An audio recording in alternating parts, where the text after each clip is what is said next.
Thank you. अच्छा, तो मैं आपको ये बता रहा था कि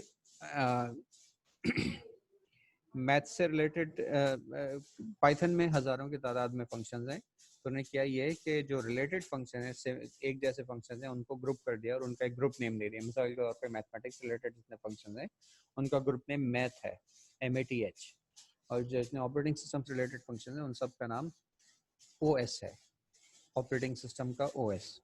तो अगर मुझे उनमें से कोई फंक्शन इस्तेमाल करना हो तो उसके लिए ज़रूरी होता है कि पहले मैं उस लाइब्रेरी को, उस ग्रुप नेम को, वो लाइब्रेरी कहलाती है, उस लाइब्रेरी को पहले इंपोर्ट कर लूँ। मिसाल के तौर पर मुझे अगर मैथ इस्तेमाल करने, मैथमेटिक्स से रिलेटेड फंक्शन मुझे यूज़ करने, तो लिखा जाएगा इंपोर्ट, और इंपोर्ट के बाद उस लाइब्रेरी का नाम दिया जाएगा, जो कि इस वक्त मैथ है, लिहाजा मैं लिखूंगा इंपोर्ट मैथ। तो अब ये मैथ जो है वो आपके इस इन्वायरमेंट का पार्ट, मैथ लाइब्रेरी जो है वो इस इन्वायरमेंट का पार्ट बन गई। और अब मैथ लिख के डॉट लिखूंगा तो वो सारी लिस्ट शो कर देगा जो जो फंक्शन इसके इस लाइब्रेरी में मौजूद हैं। ये आइडियली का फीचर है, मतलब ये कोई पाइथन का फीचर नहीं है, ये आइडियली का फीचर है कि मैथ लिख के आप डॉट लिखते हैं तो उस लाइब्रेरी के अंदर जितने फंक्शन होते हैं उनकी वो लिस्ट आपको शो कर रहा होता है। तो सबसे पहले मैथमेटिकल फंक्शन है साइन कॉस टेन। तो वो साइन कॉस टेन जो है, साइन अगर फंक्शन मुझे कॉल करें तो मैं लिखूंगा math dot SIN, math dot sine, और ब्रैकेट में वैल्यू लिखेंगे। फॉर एग्जांपल अगर मैं लिखूं 30, तो अब क्या करेगा ये 30 रेडियंस का साइन कैलकुलेट करके देगा, 30 डिग्रीज का नहीं देगा। जो हमारी 0.5 होती है ना साइन 30 की वैल्यू, तो अभी इसकी वैल्यू 30 नहीं, 0.5 नहीं आएगी। देखिए क्या है, माइनस में समथिंग, माइनस 0.988। वजह उसकी वजह जो मैंने अभी आपको बताई कि 30 जो है वो डिग्री, हमारे ह्यूमंस जो हैं वो कंफर्टेबल हैं डिग्रीज यूज़ करने के लिए। और असल में कहाँ क्या जो मैथमेटिकल लाइब्रेरी फंक्शंस हैं, इसमें सारे ट्रिग्नोमेट्रिक फंक्शंस एंगल को रेडियंस में लेते हैं। अच्छा, फॉर्चुनेटली डिग्रीज को रेडियन में और रेडियंस को डिग्रीज में कन्वर्ट करने का फंक्शन भी इस मैथ लाइब्रेरी में ही मौजूद है, तो हमें इसके लिए कोई फार्मूला नहीं लिखना पड़ेगा, सिर्फ वो फंक्शन को कॉल करना काफ़ी होगा। वैसे मैं लिखूं सपोज एंगल के लिए x इज इक्वल्स टू, मेरे पास डिग्रीज है 30 और मुझे उसको रेडियंस में कन्वर्ट करना है। मैं लिखूंगा मैथ डॉट रेडियन, उसका फंक्शन का नाम रेडियंस है। डॉट करके अभी देखेंगे, मैं आपको बताऊंगा। अब मैं यहाँ लिखूंगा 30, तो इस 30 को रेडियंस में कन्वर्ट करके x में असाइन कर देगा। x की वैल्यू, सॉरी x की वैल्यू चाहिए ना हमें, मैंने a लिख दिया था, ये है x की। अब अगर मुझे इसका साइन कैलकुलेट करना है, साइन 30 का कैलकुलेट 30 डिग्रीज का साइन कैलकुलेट करना है, तो मुझे लिखना होगा मैथ डॉट साइन, और ब्रैकेट में लिखूंगा x, और x क्या है 30 डिग्रीज का कन्वर्जन रेडियंस में।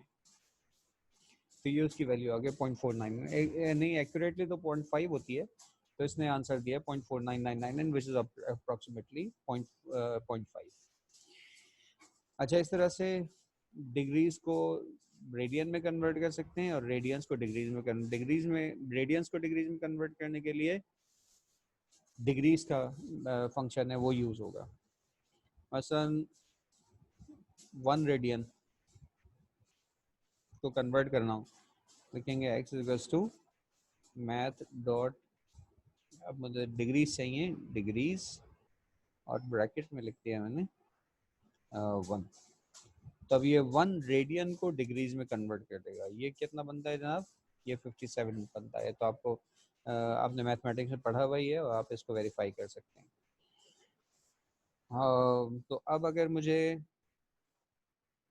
1 रेडियन का अगर मुझे साइन कैलकुलेट करना होता तो क्या लिखा जाता, मैथ डॉट SIN और ब्रैकेट में 1।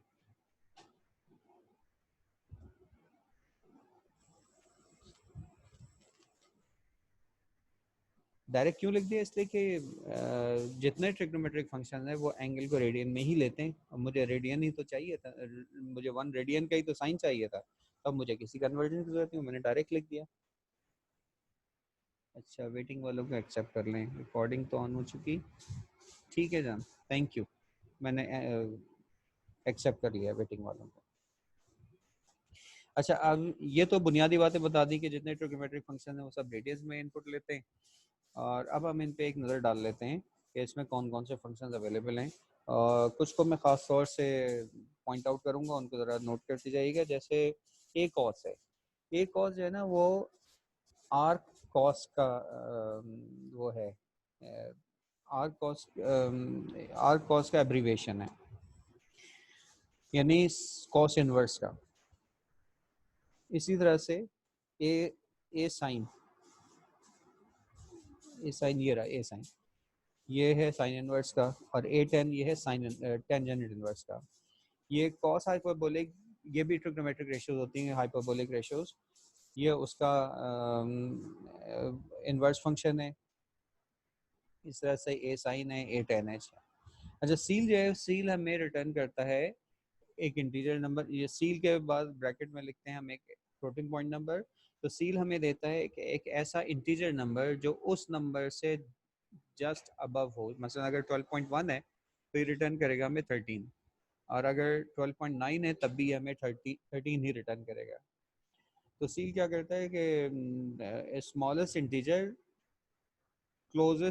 smallest integer which is larger than the current one but is closest integer। अच्छा, सील के बाद है कॉस, को हम देख चुके हैं, कॉस एच वही है, हाइपरबोलिक फंक्शन है। डिग्रीज को हमने देख लिया। ई ये वो एक्स जो हम उसमें एक्सपोनेंट उसमें पढ़ते थे मैथमेटिक्स में, जो ई होता है ये वही वाला ई है। इस तरह से देखें, ई एक्स पी जो है ये है e raise to the power x. तो अगर मुझे लिखना हो e raise to the power x calculate करना हो तो मैं लिखूंगा math dot e x p और ब्रैकेट में एक्स। तो ये होगा math e raise to the power x का इक्विवेलेंट होगा। अच्छा, और ई एक्स पी के बाद आता है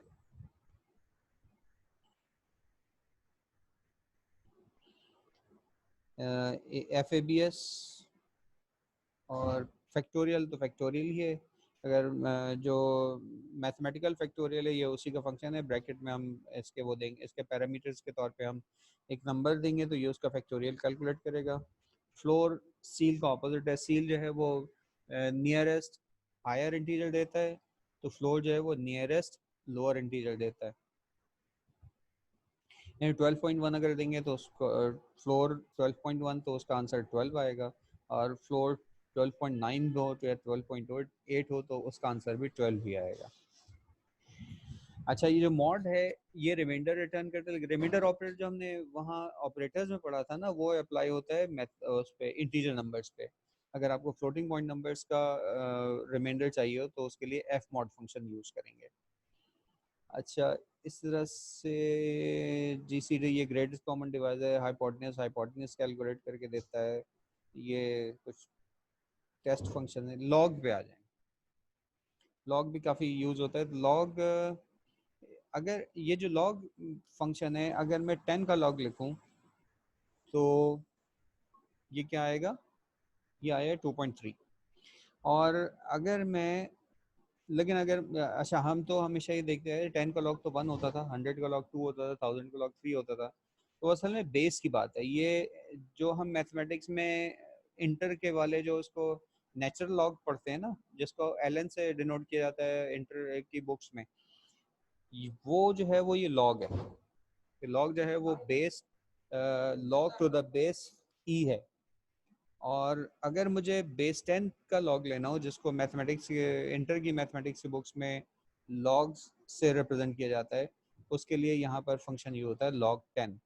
तो अगर मैं 10 का लॉग लूँ, लॉग 10 यूज़ करूँ और उसमें पैरामीटर के तौर पर 10 पास करूँ, तो अब इसका आंसर 1 आएगा। अच्छा, इस तरह से इसमें लॉग टू द बेस 2 भी अवेलेबल है, मैथ डॉट लॉग 2। तो अगर मैं 8 का लॉग लूँगा तो इसका आंसर क्या आएगा, लॉग 2 का 3 आएगा इसका आंसर, इसलिए कि 2 raise to the power 3 log 8 होता है, लेकिन इसका आंसर है 3। तो log to the base e, log to the base 10 और log to the base 2, ये तीन तरह के लॉग है इसमें। लेकिन इसका लॉग जो है वो काफ़ी फ्लेक्सिबल है, वर्सेटाइल है।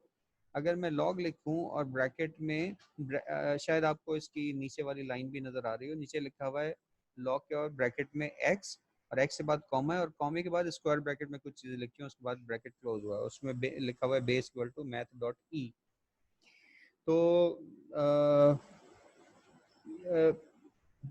सिंटेक्स के जो हमने रूल्स है उसमें भी पढ़े थे एल्गोरिथम्स में, कि जो चीज़ स्क्वायर ऑप्शनल होती है वो स्क्वायर ब्रैकेट में लिखी हुई होती है। तो इसका मतलब है कि यहाँ पर भी ये जो बेस मेंशन करना है, इसमें ऑप्शनली आप बेस भी मेंशन कर सकते हैं। इससे पहले हमने क्या किया था, 1 का लॉग लिया था तो इसने 10 का लॉग लिया था तो इसने 2.3 दिया था आंसर।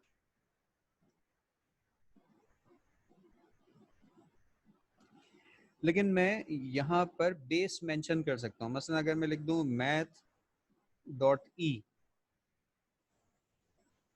तो अब ये वही देगा रिजल्ट जो ऊपर दिया है 2.3025 वाला, ये आ गया। और वजह क्या है, वहाँ ब्रैकेट में लिखा था स्क्वायर ब्रैकेट।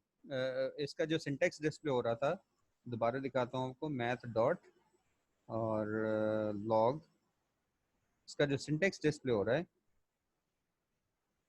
उसमें ब्रैकेट में लिखा, स्क्वायर ब्रैकेट में लिखा है base equal to math dot e. लिखा हुआ है कि इसका मतलब ये हुआ कि सेकंड पैरामीटर जो है लॉग का वो ऑप्शनल है, अगर आप नहीं देंगे तो वो ई जो है मैथमेटिकल ई वो यूज करेगा एज बेस। लेकिन अगर मैं लिखूं 10 कॉमा बेस इसकी 10 ले लें, अभी अब इसका आंसर क्या आएगा, इसका आंसर आएगा 1। अच्छा, इसी तरह से अगर मैं यहाँ पे लिख दूं 2, तो अब इसका आंसर क्या आएगा, इसका आंसर वही आएगा जो लॉग 2 का लॉग, मैंने लॉग 8 का लिखा था ना, मैं चला मैं ले 8 से इसको वो कर देते हैं। अगर मैं लिखूं log 8,2, तो अब ये 8 का लॉग कैलकुलेट होगा विद बेस 2। ये वही वाली चीज़ है जो ये ऊपर हमने लिखी हुई थी ना, मैथ डॉट log 2 और ब्रैकेट में 8, ये वही वाली उसका इक्विवेलेंट बन गया ये। तो इसका आंसर भी 3 ही आएगा। ये देखें, इसका आंसर 3 आया है। अच्छा, अब एक और चीज़ जो याद दहानी है, मैथमेटिक्स में आप लोगों ने पढ़ी हुई है, वो मैं आपको याद दहानी के तौर पे कर रहा हूँ। अगर मैं लिखूँ 10 कॉमा फॉर एग्जांपल 2, सॉरी मैं लिखूँ 8 कॉमा 10, तब किसका लॉग कैलकुलेट हो रहा है, 10 का या 8 का? 8 का कैलकुलेट हो रहा है। अच्छा, सवाल आया है व्हाट इज ई। अच्छा, और कुछ बच्चे भी इंतज़ार करें, इनको मैंने एडमिट कर लिया। और ई बेटा वो मैथमेटिक्स वाला जो ई है ना, ये वही वाला ई है जिसकी वैल्यू ये थी, क्या कहते हैं इसको, ये हमने ऊपर लिखी थी ना, मैं अभी आपको दोबारा बताता हूँ, देख के बताता हूँ आपको क्या आएगी। 2.718 yes, thank you Bilal Hanif. अच्छा, अब इसमें लॉग कैलकुलेट होगा 8 का और बेस है 10, इसका आंसर आया 0.903। अच्छा, अब इसका मतलब क्या होता है, इसका मतलब ये होता है कि लॉग हमें क्या बताता है कि 10 की क्या पावर रखी जाए कि आंसर 8 आ जाए। जैसे मुझे 8 का लॉग लेना है ना और बेस 10 है, तो इसका मतलब है 10 की क्या पावर हो, 10 की क्या पावर हो कि उसका रिजल्ट 8 आए।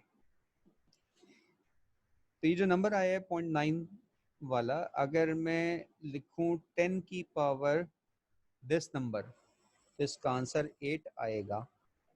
लेट्स सी, 7.9999 आ गया ना, ये तकरीबन अप्रोक्सीमेटली 8 ही है। तो लॉग का जो कॉन्सेप्ट है ये वो यूज है। अच्छा, इसी कॉन्सेप्ट को मैथमेटिक्स की ही बुक्स में एक, अगर हम हाँ, आमतौर पे हम बेस 10 में कैलकुलेट कर रहे होते हैं, लेकिन अगर हमें बेस 10 के अलावा किसी भी और बेस में लॉग कैलकुलेट करना है, तो पाइथन में तो ये फंक्शन अवेलेबल है। लेकिन अगर आपको कोई ऐसी कोई ऐसी लैंग्वेज आप यूज़ कर रहे हैं जिसमें ये फंक्शन, ये फैसिलिटी अवेलेबल ना हो, तो आप क्या कर सकते हैं, तो जो आपकी बैकग्राउंड नॉलेज होती है ना, वो काम आती है फिर वहाँ पर। मसलन मैथमेटिक्स में आप लोगों ने पढ़ा हुआ है, शायद आपको याद ना हो लेकिन आपने पढ़ा ज़रूर होगा कि अगर मुझे लॉग लेना है जिसकी बेस बी है, और एक्स का लॉग लेना है जिसकी बेस बी है, तो और मेरे पास तो मैं उसको कैसे कैलकुलेट कर सकता हूँ, उसको कैलकुलेट करेंगे कि आप लॉग कैलकुलेट कर लें बेस 10 के साथ एक्स का, उसको डिवाइड कर दें log of the base with base 10, तो ये उस लॉग उसमें कन्वर्ट हो जाए। तो ये जो सिंपल मैथमेटिकल रिलेशनशिप्स हैं, ये ये जितनी आपकी जो भी आपकी बैकग्राउंड नॉलेज है, वो सारी की सारी प्रोग्रामिंग में भी आपकी हेल्प करती है। तो जब हम प्रोग्रामिंग कर रहे होते हैं, कंप्यूटर साइंस में कुछ कर रहे होते हैं, ज़रूरी नहीं होता कि हम सिर्फ प्रोग्रामिंग की तरफ देखें, बाकी जितनी भी नॉलेज एरियाज़ हैं आपके, वो सारे नॉलेज एरियाज़ भी इन सारे उन सारे नॉलेज उन उसको भी हम प्रोग्रामिंग में अगर हम अप्लाई करें तो काफ़ी चीज़ें जो है ना वो आसान हो जाती है, काफ़ी चीज़ें हमारे लिए जो अदरवाइज इम्पॉसिबल होती हैं वो इसमें करना पॉसिबल होता है। तो जिस यहाँ तो फंक्शन उन्होंने बना के दिया हुआ है, लेकिन अगर फंक्शन बना के नहीं भी दिया हुआ होता तब भी आप उसको इस तरीके से कर सकते थे। मैंने आपको इसलिए बताया है कि पाइथन, तो मैं आपको पाइथन हमने शुरू किया है क्योंकि हमें एक प्रोग्रामिंग लैंग्वेज यूज़ करनी थी, लेकिन मैं असल बात आपको मैंने क्या बताई क्लास के शुरू से, कि जो कुछ हम पढ़ रहे हैं, हम एल्गोरिथमिक थिंकिंग डेवलप कर रहे हैं, हम कैसे कंप्यूटर से काम ले सकते हैं। प्रोग्रामिंग एक टूल है, आपका वो थॉट प्रोसेस डेवलप हो जाए तो आप किसी भी प्रोग्रामिंग लैंग्वेज को यूज़ करते हुए कंप्यूटर की मदद से आप अपना वो काम करवा सकते हैं। अच्छा, इसको मैथ की लाइब्रेरी से हम एक्सप्लोर कर रहे थे और हम पहुंच गए थे लॉग तक। लॉग से आगे देखते हैं, लॉग 10 लॉग हो गया, लॉग 10 हो गया, लॉग 2 हो गया,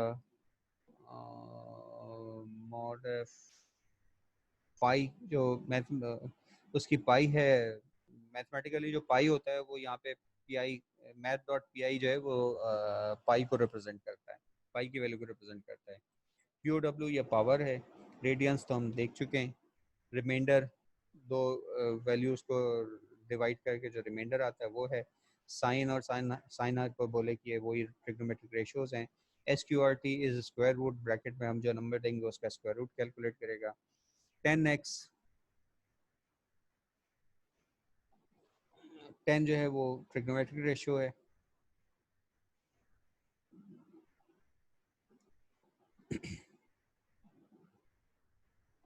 और टेंजेंट हाइपरबोलिक ये भी ट्रिग्नोमेट्रिक रेशियो है, और ट्रंक जो है इसमें से वो ट्रंकेट करने के लिए, मसलन मैथ डॉट ट्रंक अगर मैं लिखूं 10/3, बल्कि ये तो शायद मैंने पहले उसमें भी बताया था अभी आपको पिछले सेशन में, तो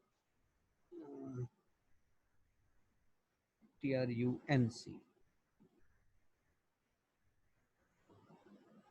एंड रेगे टाइप होने से इसका आंसर 3 आया। तो क्या करता है, जो भी इसके ब्रैकेट में जो भी फ्लोटिंग पॉइंट नंबर होता है उसका इंटीजर पार्ट ये रिटर्न करता है। अच्छा, इसमें से कोई भी फंक्शन, अब मुझे ज़रा जल्दी से यहाँ पर अपने चैट में लिख के बताइएगा कि इसमें मेरे पास कोई ऐसा फंक्शन नहीं है मैथमेटिकल जो फ्लोटिंग पॉइंट जो वैल्यू होती है ना, जैसे 10.33 था, 10/3 था, तो उसका इंटीजर पार्ट तो हो गया 3, और जो उसका फ्रैक्शनल पार्ट है वो 0.333 है। तो अगर मुझे फ्रैक्शनल पार्ट चाहिए हो तो उसके लिए क्या कर सकते हैं, ज़रा चैट पे लिख के मुझे जल्दी से बता दीजिए।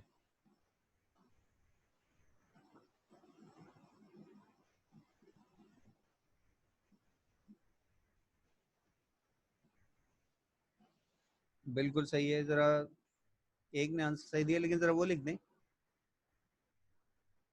मैथमेटिकल एक्सप्रेशन किसी ने लिखी अभी तक, लेकिन जो वैल्यूज जो तरीका बता रहे हैं वो तकरीबन सभी सही बता रहे हैं। अल्फाज सबके मुख्तलिफ हैं लेकिन तरीका सही। चले, थैंक यू, इसका मतलब मेरी आपकी वाली बात समझ में आ गई। अच्छा, अब एक और चीज़ कर लेते हैं, जो चीज़ हमें अब क्या चीज़ बाकी रह गई है? मैनेजर्स की रिवीजन शीट बनाई थी। हाँ, लेकिन रिवीजन सीट से पहले मुझे याद आया कि किसी ने मुझसे ये पूछा था कि कमेंट्स कैसे लिखे जाएंगे। कमेंट के लिए मैं उस पे चला जाता हूँ, प्रोग्रामिंग पे।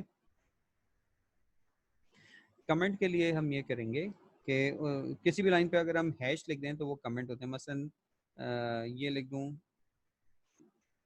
अब मुझे ये डिफाइन करना हो कि ए क्या चीज़ है, तो उसके लिए हैश साइन यूज़ होता है। अब इसके आगे आप जो भी कुछ लिखेंगे कि A is my first number, या अगर मैंने आर इनपुट लिया है तो लिख दें आर जो है वो रेडियस है। तो इस तरह से आप कमेंट्स जो है वो लिख सकते हैं। किसी जो आपने प्रोग्रामिंग में जो आपका स्टेटमेंट है, इनमें से किसी को आपको कमेंट आउट करना, तो आप उससे पहले हैश साइन लगा दीजिए तो वो कमेंट आउट हो जाएगा।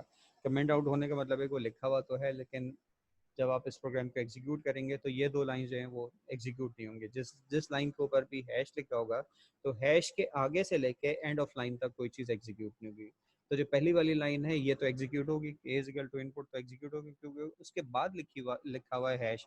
तो हैश से आगे जब एंड ऑफ लाइन तक जो कुछ लिखा हुआ है, ये जब प्रोग्राम इसको कंप्यूटर्स को रीड कर रहा होगा एग्जीक्यूट करने के लिए, तो वो इसको नहीं पढ़ेगा जो हैश के आगे लिखा होता है एंड ऑफ लाइन तक। अच्छा, तो ये वाली लाइन क्यों स्किप हो जाएंगे? इसलिए कि इसमें फर्स्ट कैरेक्टर ही हैश है, तो इसका मतलब है हैश से लेके एंड ऑफ लाइन तक ये पूरी पूरी लाइन जो है ये स्किप हो जाएगी, ये एग्जीक्यूट नहीं होगी। अच्छा, ये तो हो गए सिंगल लाइन कमेंट्स। अगर आप मल्टीपल लाइंस को एक साथ कमेंट करना चाहते हैं तो उसका कोई डायरेक्ट मेथड नहीं है इसमें, लेकिन इसमें अगर आप कोई ऐसी स्ट्रिंग लिखना चाहते हो जो कि मल्टीपल लाइंस मुश्तमिल हो, मल्टीपल पैराग्राफ्स मुश्तमिल हो, तो उसके लिए करते ये हैं कि आप तीन सिंगल कोट्स लिखते हैं। तीन सिंगल कोट के बाद जो भी कुछ आपने लिखा है वो आप लिखते चले जाएं। जो भी कुछ पैराग्राफ्स लिखने हैं आप लिख लें, और उसके बाद आप आखिर में अगेन ट्रिपल कोट लिख दें। तो जो ट्रिपल कोट्स हैं, ये एक तरीका है मल्टीपल लाइन पे अगर कोई टेक्स्ट हो तो उसको किसी वेरिएबल में असाइन करना है। मसलन अगर मैं ये मल्टीपल लाइन टेक्स्ट किसी वेरिएबल्स फॉर एग्जांपल टी में असाइन कर दूं, तो मैं लिखूंगा टी इज इक्वल्स टू, और इसके आगे ये multiple line comments, triple quote. Triple quote के बाद फिर कैरेक्टर शुरू हो गया। अब इस कैरेक्टर के बाद जितनी भी लाइनें हैं वो सारी की सारी अगले ट्रिपल कोट तक ये सारी की सारी लाइनें इस टी का पार्ट होंगी। अच्छा, ये तो कमेंट भी हो गए, और बाकी क्या रह गया? अच्छा, मैं आज का जो प्लान था ना, उस प्लान को वो प्लान पूरा का पूरा कंप्लीट एग्जीक्यूट नहीं हो सका पिछली किसी क्लास में, इसलिए मैं वो आज आपको भी नहीं करवा रहा। यानी मुझे इफ और वाइल भी करवाना था। तो आपके पास क्योंकि पिछली सेक्शंस को पढ़ाते हुए मुझे थोड़ा सा टाइमिंग का अंदाज़ा हो गया, मैंने कोशिश की उसको कवर करने की, तो यहाँ तो बेहतर रही सूरत हाल, वरना बाकी जगहों पे टाइम ख़त्म हो जाता था और मेरी जो मैटर है वो इनकम्प्लीट रह जाता था। तो अभी मैं थोड़ी सी चीज़ें आपको और बताऊँ। एक एक दो बात मैं आपसे ये कहना चाह रहा हूँ कि जो आपके क्वेश्चंस है ना, मैंने देखा कि जो बहुत ज़्यादातर लोग जो है ना वो जो मैं असाइनमेंट दे रहा हूँ वो नहीं कर रहे हैं, क्योंकि मेरे पास बहुत ही कम क्वेरीज आ रही हैं, बहुत ही कम। इक्का दुक्का लोग हैं जो कुछ क्वेश्चन पूछते हैं उस पर, और उनको मैं कोशिश करता हूँ उनको आंसर करने की भी कोशिश करता हूँ, और वो मुझसे वही क्लास की स्ट्रीम पे पूछते हैं, तो मैं क्लास की स्ट्रीम पे ही उनको जवाब देने की कोशिश करता हूँ। तो बहुत कम लोग हैं जो कर रहे हैं। अच्छा, लेकिन मैंने आपको बताया कि ये हर सेशन के बाद मैंने कुछ एक्सरसाइज क्वेश्चन जो दिए हैं, अगर आप वो एक्सरसाइज क्वेश्चन नहीं करेंगे तो आपकी अपनी डेवलप वो क्वेश्चन आपकी अपनी डेवलपमेंट के लिए, अगर आप नहीं करेंगे तो उसमें आपका नुकसान है, तो आप उसको ज़रूर कर लें। और मैंने पहला जो असाइनमेंट दिया था उससे ये सीखा कि मैं 600 स्टूडेंट को अगर मैं 5 मिनट भी लगाऊं तो 3000 मिनट मुझे चाहिए इन सारे स्टूडेंट्स की असाइनमेंट्स को चेक करने के। अगर मैं एक स्टूडेंट के का असाइनमेंट इवेल्यूएट करने के लिए सिर्फ 5 मिनट भी लगाऊं, जो कि जाहिर है कि पॉसिबल नहीं है, तो इसलिए मैंने जहाँ ये ऑनलाइन क्लासेस का सिलसिला बाहर इम्प्लीमेंट हुआ हुआ होता है, तो वहाँ टीचर के साथ कुछ टीचिंग असिस्टेंट्स भी होते हैं, तो वो टीचर को हेल्प आउट कर रहे होते हैं एवेल्यूएशन में। तो वहाँ तो करना और क्लास साइज भी छोटा होता है, हमारे तो क्लास साइज भी उनके मुकाबले में दुगने से भी ज़्यादा है। So these are the reasons कि मैं असाइनमेंट दे तो सकता हूँ, लेकिन असाइनमेंट्स को चेक करके रिटर्न नहीं कर सकता।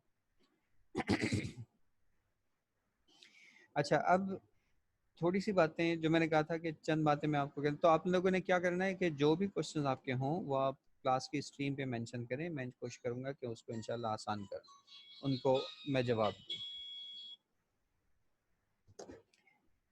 अच्छा,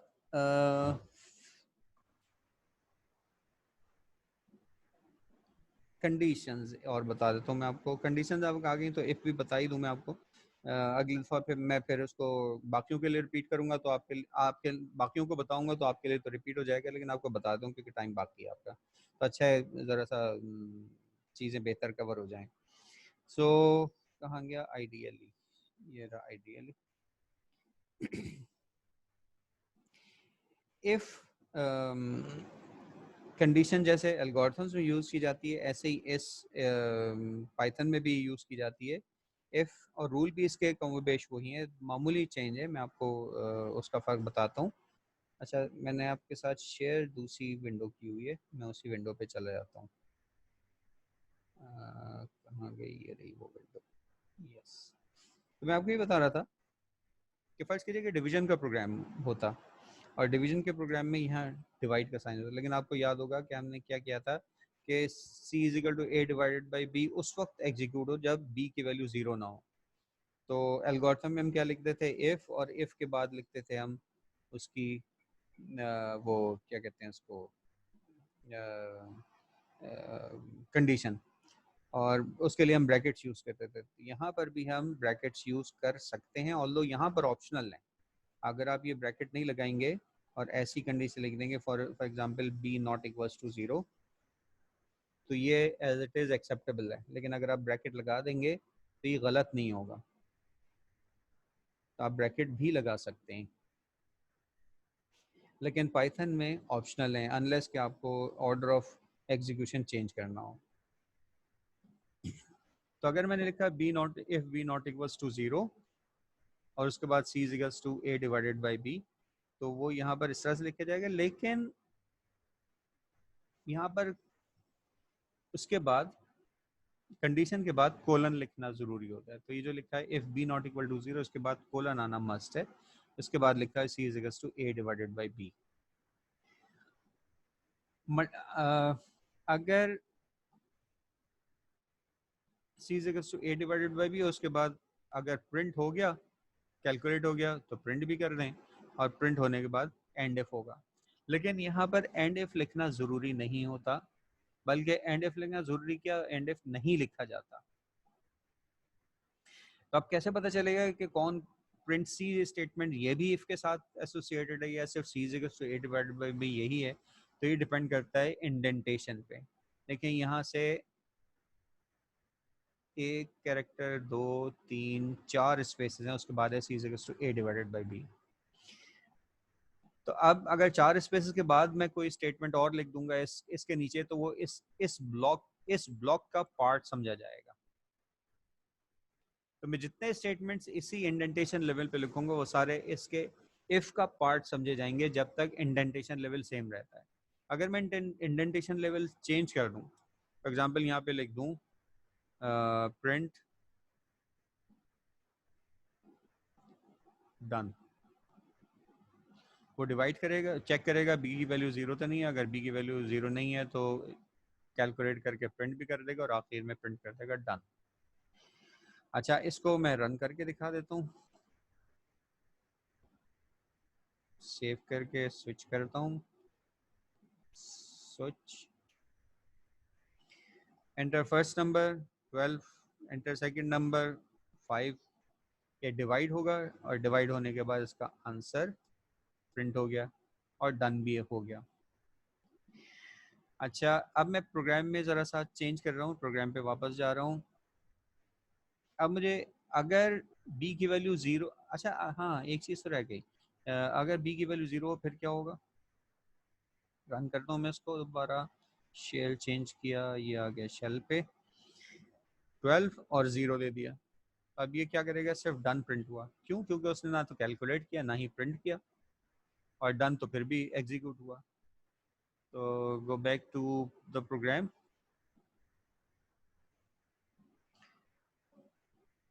अच्छा, अब मैं चाहता हूँ कि अगर वैल्यू 0 हो तो वो ये चीज़ भी प्रिंट करे कि डिनोमिनेटर में 0 नहीं हो सकता, ये वैल्यू प्रिंट करे, ये मैसेज प्रिंट करे। तो इफ़ के साथ एल्स ऑप्शनल होता है, लेकिन अगर एल्स आपको लिखना हो तो आप इफ़ के आई के नीचे से ई शुरू कर, एल्स का ई शुरू करेंगे। और अब एल्स में आप एक स्टेटमेंट लिख सकते हैं, print denominator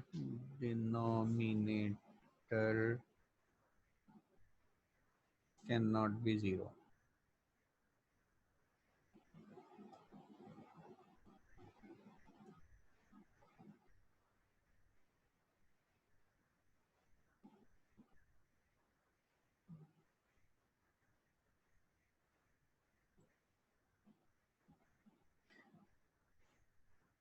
can not be 0। अब अगर इसको एग्जीक्यूट करेंगे,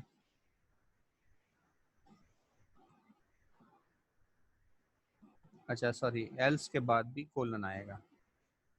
अब इसको रन करते हैं, इफ की कंडीशन के बाद भी कोलन आएगा और एल्स के बाद भी कोलन आएगा।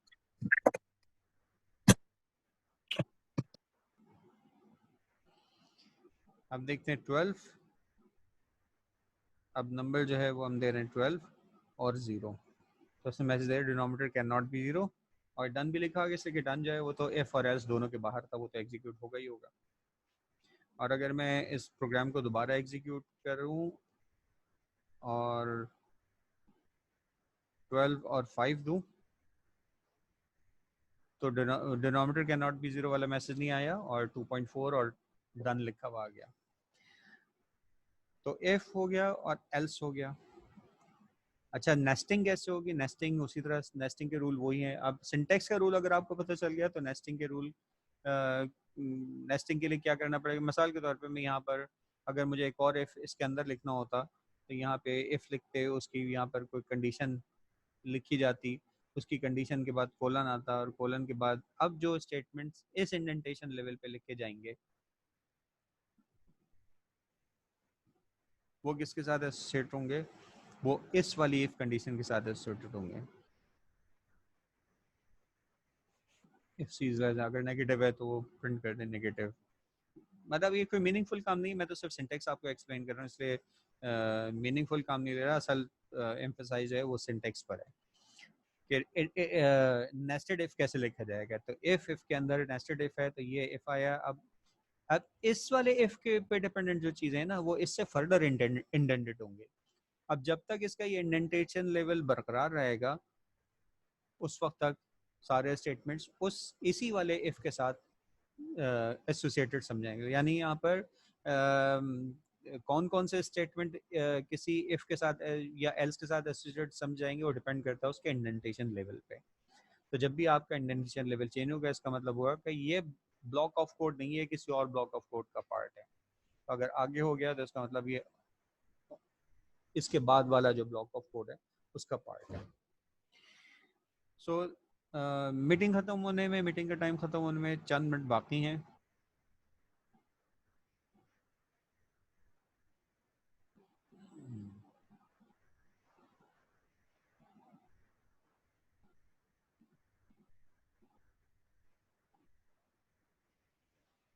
कोई क्वेश्चन अगर आपके पास हो तो बता दीजिए। मैं एक नज़र इस पर डाल लूँ को।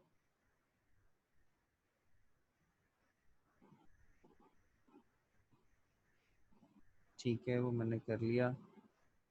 वेटिंग स्टूडेंट्स को एक्सेप्ट में ठीक है हो गया। ओरिजिनल वो पहले ही हो चुका।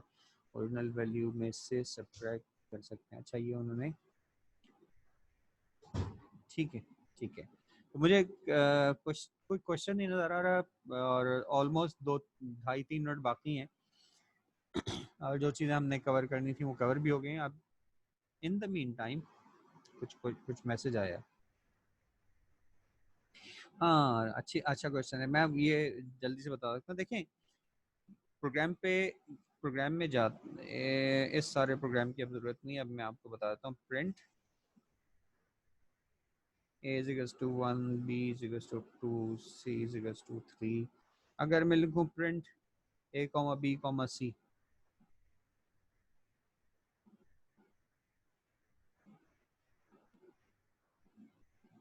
तो ये तो तीनों वैल्यूज प्रिंट हो जाएंगी।